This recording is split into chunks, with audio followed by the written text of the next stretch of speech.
और अब सत्य और तथ्य ऐसा नहीं है कि दुनिया भारत से सिर्फ योग सीख रही है। सनातन संस्कृति जिस तेजी से विदेशियों के बीच पॉपुलर हो रही है, उसके सबूत अप्रत्यक्ष तौर पर देखने को मिलते हैं और कूटनीति में देखने को मिलते हैं। और प्रधानमंत्री नरेंद्र मोदी इसके सबसे बड़े एम्बेसडर के तौर पर दिखाई देते हैं।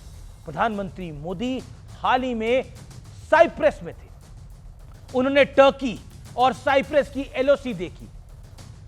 वहां से जाते वक्त एक महिला नेत्री ने प्रधानमंत्री मोदी के पैर छू लिए। प्रधानमंत्री की नजर अचानक उन पर पड़ी तो उन्होंने भी महिला नेताओं के सिर पर हाथ रखकर अपना आशीष दिया, आशीर्वाद दे दिया।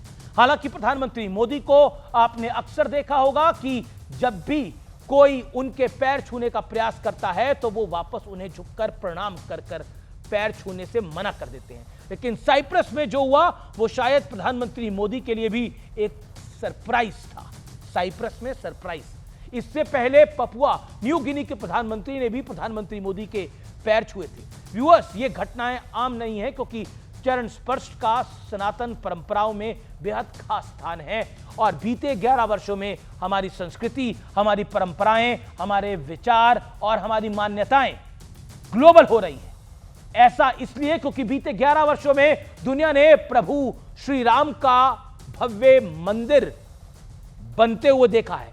रामलला की प्राण प्रतिष्ठा से पहले देश के प्रधानमंत्री को 11 दिन की कड़ी साधना करते हुए देखा है। महाकाल लोक देखा है, काशी विश्वनाथ धाम देखा है, सोमनाथ जी की धर्म पताका को देखा है और समंदर के नीचे द्वारका नगरी को भी देखा है। और सबसे खास बात यह है कि यह सब देखते हुए दुनिया ने सनातनियों के चेहरे पर गर्व का एहसास भी देखा है, यानी उसे महसूस किया है। यह वो अप्रोच है जिसकी पहले काफी डिफिशिएंसी होती थी, यानी कमी होती थी, महसूस होती थी, क्योंकि उस दौर में संस्कारों का पालन करना सांप्रदायिकता की कैटेगरी में खड़ा हो जाता था। समाज के दूसरे वर्गों को तिलक से डराया जाता था। लेकिन अब दौर बदल चुका है।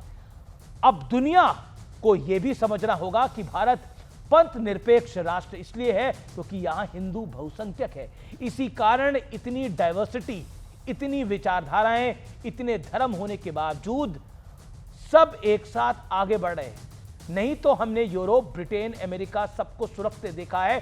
भारत में सदियों तक ना जाने कितने विभाजनकारी सोच वाले आक्रांता आए और गए और मिट गए।